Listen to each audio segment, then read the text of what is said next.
Thanks for viewing what I hope is going to be the first of a series of Easter egg type bonus extras we're producing for fans and listeners to the podcast.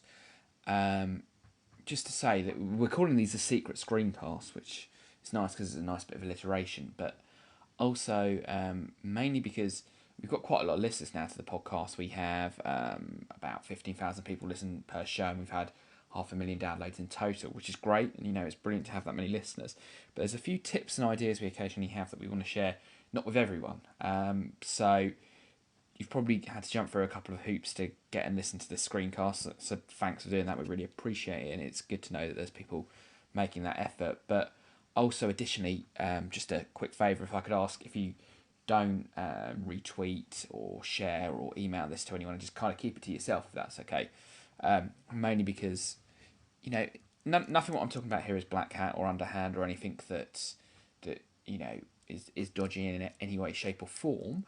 But on the same token, the more people who know about things, sometimes the less productive they can be as a technique. So I'm going to be talking specifically about one of my new favourite social media sites. That's a website called Slideshare.net. And I don't know if you've come across Slideshare.net before, but essentially it's a website that allows you to share presentations from PowerPoint or Keynote if you use a Mac with a huge audience. So it's kind of like a YouTube for slideshows.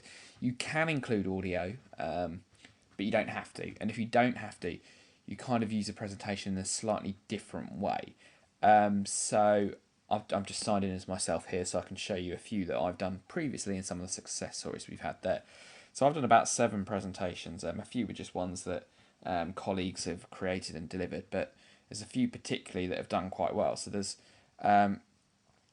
you may have seen this one. It was just how to do on-site SEO illustrated by kittens, and we've had about coming up to 2,800-ish views of this, and it's essentially some quite simple content that I'll have a link below to this, but it just goes through and talks about SEO and uses kittens and the kind of internet love of kittens that there are. Did quite well, and there's various other ones we've done about nightmare SEO clients and Twitter tips and all kinds of things that we've done. But generally, they've had some pretty good numbers of people they've gone out to. So this one I was saying is about 2,800. We've had about 2,000 on a couple of others, 3,000 or 4,000 on a couple of others as well. So quite large numbers of people. And also it's worth noting that generally these aren't people who are already reading our blog or podcast. They're new people. So from that perspective, it's very good, for reaching and approaching new people. So if you can do well on SlideShare, that's brilliant for your business. So I'll come back to how you can do well on SlideShare in a little bit of time. But I first wanted to point out 2 books, which we've got the links for below, that I recommend reading before really I was able to understand the potential of SlideShare. First one is called Life's a Pitch, How to Sell Yourself and Your Brilliant Ideas by Stephen Bailey and Roger Maviti, I think it's the surname there. So I'll have links below to buy that on Amazon in the States, in the UK, and in Australia. It's a book that's in 2 halves, and it's about delivering pitches and using PowerPoint as part of those. The first half of the book is absolutely amazing and is written by one of the 2 authors. I can't remember which way round it is. The second half, to be honest, I wasn't that interested and gave up on. But the first half, about how to structure a presentation, I found absolutely amazingly useful. So I recommend having a read of that, even if the second half wasn't quite so good in my opinion. And the next book is, anyone who's seen my presentations I've done before will know that I'm a big fan of large fonts, not very much text, and associated pictures. And that's all come mainly from reading one blog website and particularly one book that came as a follow-up of that, which is called Presentation Zen: Simple Ideas on Presentation Design and Delivery. I cannot recommend reading that blog or reading that book more highly.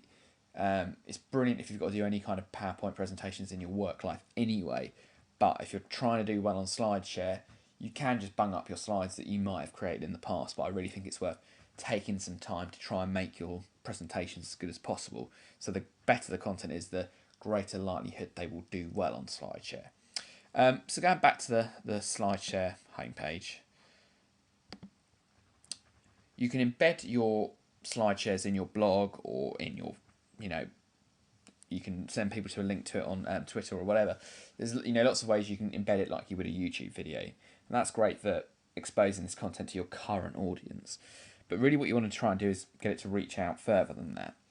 And on the homepage, I've got all my bits down the side there where people have told me things, triggers. But the main bit is this panel that you've got on the left-hand side there, where you can browse by category. There's some which are hot on Facebook, some which are hot on Twitter, and then you get featured presentations and documents. It's like the Dig homepage. So if you're able to get to the homepage here, you can start to get significant traffic.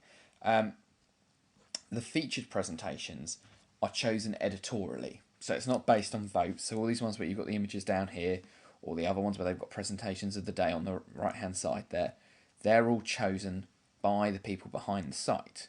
So to get there, you need to get their attention. And that's actually quite easy to do. What you need to do is essentially appear on this hot on Facebook or hot on Twitter. And that's not that hard to do, particularly on Twitter. So this is the thing I'm going to talk about sharing here that's a little bit that I've learned from my experience, but I don't really want everyone to know. Basically on Twitter, if you've got your blog post, so say my how to do SEO link building illustrated by cute puppies, and I put that up on the site visibility blog and then do my best to try and promote that to get as much traffic there as possible. That's good, and I'll get people to the site and view it and potentially increase the impressions there. But that won't help me get on this hot on Twitter, even if that blog post is doing really, really well on Twitter. What Slideshare are measuring is links to their site on Twitter. So my first thing is, if you do a Slideshare presentation, even if you embed it in your blog, when you're tweeting about it or sending it around to people on Facebook, send them directly. You can use a bit.ly URL or any URL shortener, but don't send them to your blog. Send them directly to the Slideshare page that's on.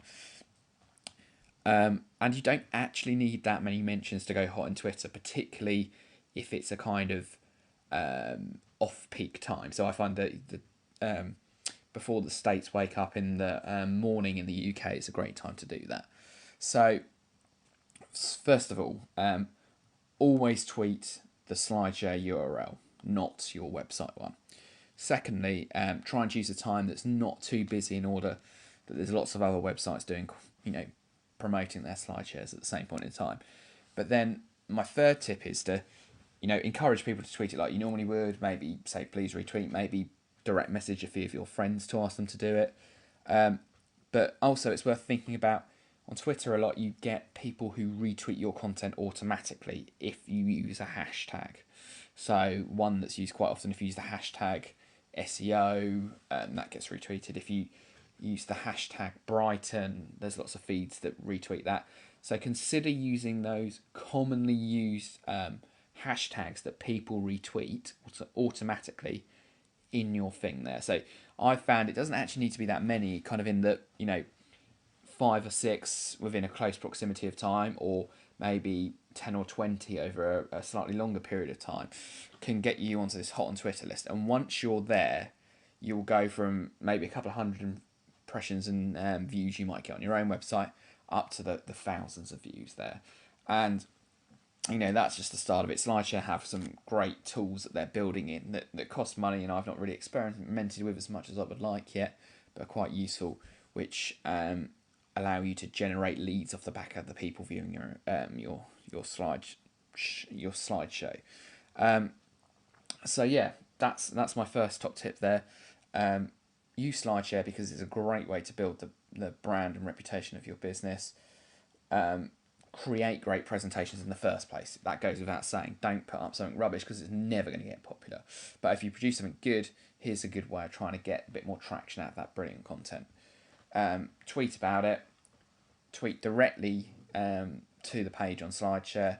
Encourage your friends to retweet that and use hashtags to try and get it hot on Twitter. Once you're there, you might get featured editorially in the featured presentations and documents section, which brings up your image, and then you're going to get hundreds, if not thousands, of people viewing your presentation.